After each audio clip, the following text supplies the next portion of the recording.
tal amigos? Buenos días, ¿qué tal ustedes? Buenas tardes, digo buenas noches, perdón.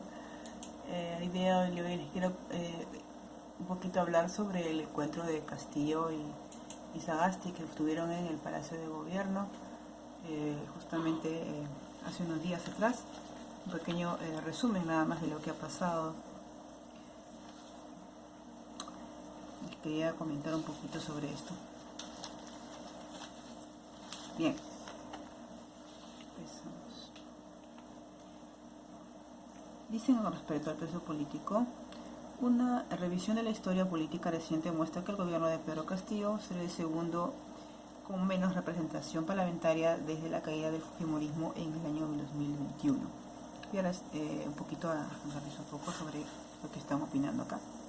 La única organización política que tuvo menos peso político de Perú Libre en ese periodo fue un periodo de peruanos con el cambio. En 2016, el partido del jefe de Estado, Pablo Kuczynski, se inició en el Congreso con apenas 18 miembros y 130 parlamentarios, es decir, 13% de representación de todo el poder legislativo. Distinto fue el caso del 2001, cuando el oficialismo Manos de Perú Posible, con Alejandro Toledo como jefe de Estado, tuvo el 17.5% de escaños en el Congreso de la banca chacana. Fue integrada por 45 legisladores. Asimismo, el año 2006, cuando el fallecido expresidente Alan García derrotó la segunda vuelta de su contenedor Ollanta Humala, la representación del aprismo en el Parlamento era de 30% con 36 legisladores.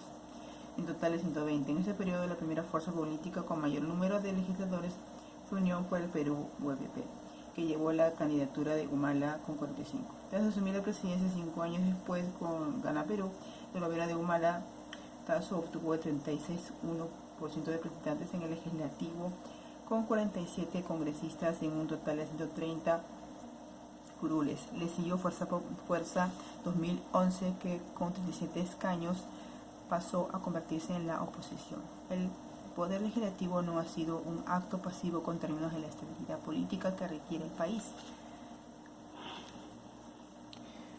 En lo último quinquenio, como se sabe, propició la caída de dos presidentes en funciones, PPK y Martín Vizcarra. De sus convulsiones también nació el breve asunción de Manuel Merino de Lama, que apenas una semana. Perspectivas, dice. Consultando sobre el tema del analista político Alejandro Rospigliosi opinó que la bancada oficialista tendrá una representación débil, pues no contará con el apoyo político de las demás agrupaciones y tendrá ciertas limitaciones en términos de gobernabilidad.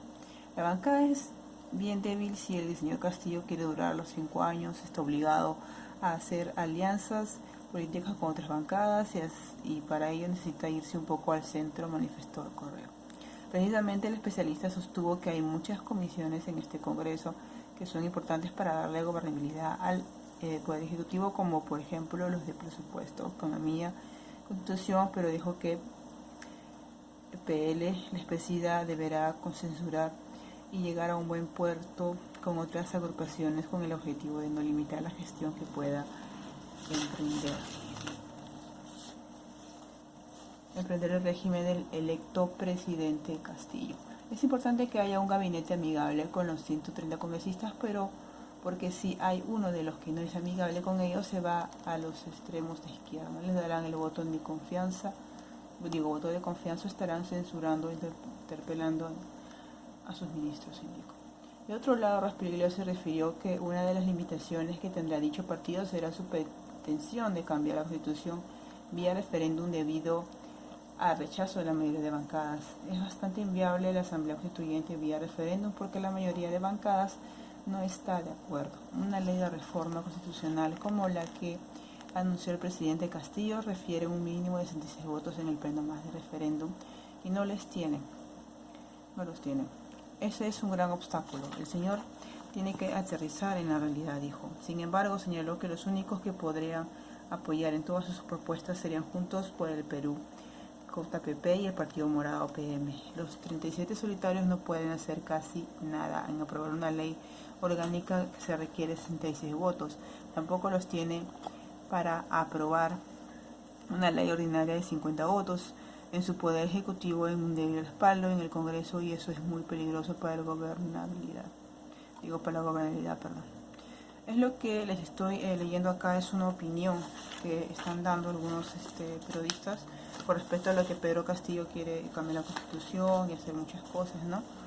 Lo que están opinando acá, cuáles son los partidos que lo apoyarían y cuáles son los partidos que no lo apoyarían, ¿no? Acá también me hablan también sobre el partido político de Perú Libre. Vamos a hablarles un poquito sobre el tema.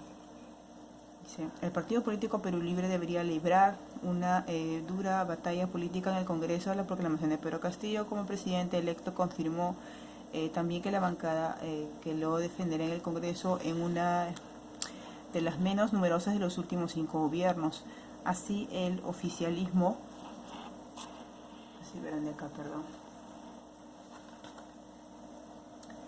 Así el oficialismo solo tiene 37 integrantes, es decir, el 28.4% del total de legisladores. Según el Jurado Nacional de Elecciones, el resto de próximos parlamentos estará constituido de la siguiente forma: Fuerza Popular, Acción Popular, Alianza por el Congreso, Renovación Popular. Bueno, acá tengo la cantidad, perdón. Fuerza Popular hay 24, Acción Popular 16, Alianza por el Congreso 15, Renovación Popular 13, Avanza País 7, Podemos 5, Juntos por el Perú 5 y Somos Perú 5, y Partido Morado 3. Es los cositas que han entrado junto con él, ¿no? Es lo que dicen, y más o menos han deducido de que solamente lo podrían apoyar el Partido Morado, ¿no? Entonces el Castillo no le va a convenir hacer todo lo que él dice. Sobre las perspectivas, bueno, vamos a ver un poco qué dice. Consultando sobre el tema de la lista político, sí, creo que les leí también sobre eso. A ver. Como dicen, Pedro Castillo llegó hasta el 19% de votos con la primera vuelta. Es lo que dicen acá, ¿no? El régimen del electo presidente, es importante que haya un gabinete amigable con los 130 congresistas. Más o menos esos son todos los que han entrado, son de diferentes partidos, como ustedes pueden ver. Pero si hay uno de los que no es amigable, con ellos se va a los extremos. Izquierda no le darán el voto de confianza, estarán censurando e interpelando al ministro Cínico, ¿no? Es lo que dice que de repente no van a llevarse bien porque algunos piensan diferente, porque son de otro partido, ¿no? Va a ser un poquito complicado. El otro lado, el sí refirió que una de las limitaciones que tendrá dicho partido será su extensión de cambiar la Constitución vía referéndum debido al exceso de la mayoría de bancadas. Bastante inviable que la Asamblea Constituyente vía referéndum porque la mayoría de bancadas no está de acuerdo. Una ley que reforma constitucional como la que ha anunciado el presidente Castillo requiere un mínimo de 16 votos en el pleno más de referéndum y no les tiene. Ese es el gran obstáculo, ¿no?, que el señor tiene de aterrizar en la realidad. O sea que no todos van a apoyar lo que Castillo quiera realizar, como se puede decir. Sin embargo, señaló que los pocos que lo pueden apoyar en todas las propuestas serían Juntos por el Perú y Partido Morado de PM, ¿no? Es lo que están diciendo acá. Es lo que oiga. Bien, ahora les daré sobre lo que la visita de Castillo que iba al Palacio de Gobierno, ¿no? Un día jueves 22 de julio ha sido todo esto. Castillo llegó al Castillo a la casa del Pizarro, ¿no? Que bueno, obviamente es el Palacio de Gobierno. La vicepresidenta electa Dina Boluarte, el primer Violeta Bermúdez también participaron. Ellos también acompañaron, ¿no? Castillo ya nombró a su primera ministra y a su primera presidenta del Congreso, que también lo acompañaron en la proclamación. Esto es lo que les voy a continuación. Dice, el encuentro oficial del presidente Francisco Sagasti recibió ayer al mandatario electo Pedro Castillo, con quien sostuvo por más de 2 horas y media una reunión del Palacio de Gobierno para abordar el proceso de transparencia. Sí, acá verán. Pedro Castillo, con quien sostuvo por más de 2 horas y media una reunión en Palacio de Gobierno para abordar el proceso de transparencia de mando de otros temas de coyuntura nacional.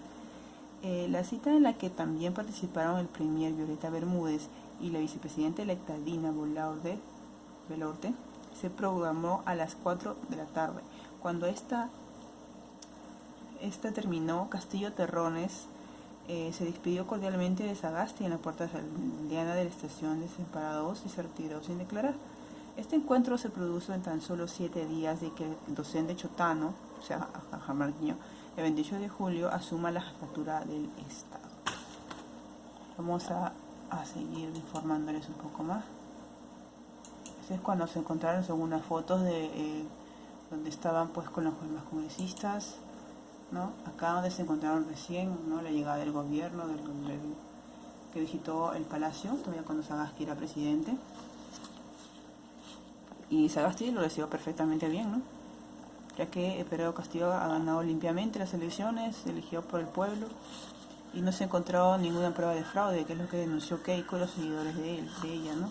Por esa razón es que lo proclamaron a Castillo un 19 de junio, más o menos, lo proclamaron presidente en Colón. Sigo contándoles la historia,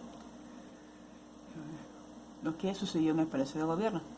Horas antes de conclave, Castillo se trasladó a Breña, de la sede de la Contraloría General, para reunirse con su titular Nelson Chac. Mediante Twitter, el presidente electo indicó que la sesión tenía como fin definir los mecanismos de transparencia de gestión gubernamental y las acciones concretas para luchar contra la corrupción.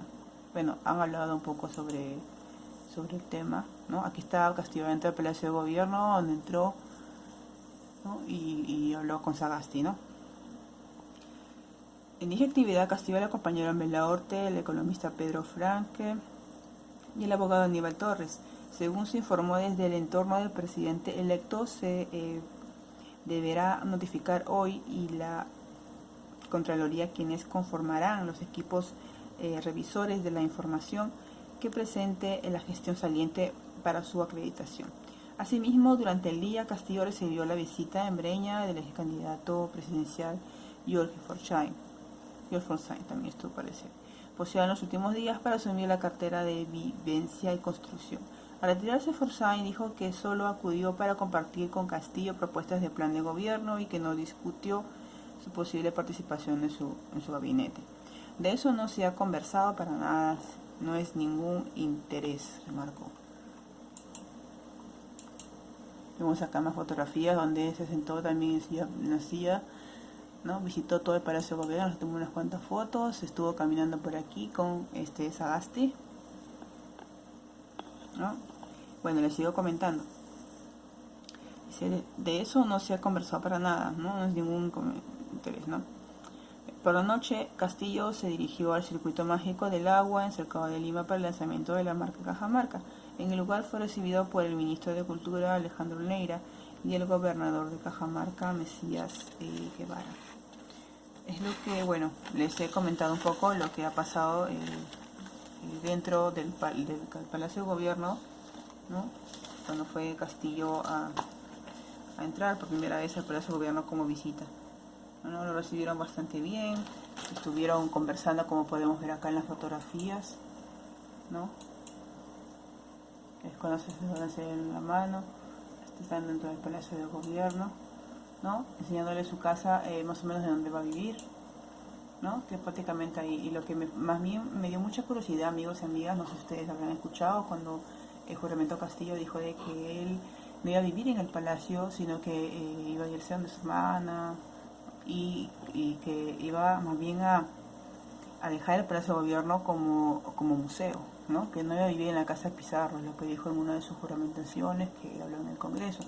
Es lo que me tenía tan un poquito preocupada, porque ningún presidente había dicho esas cosas así, no todos se iban del Congreso al Palacio de Gobierno, les iban a juramentar.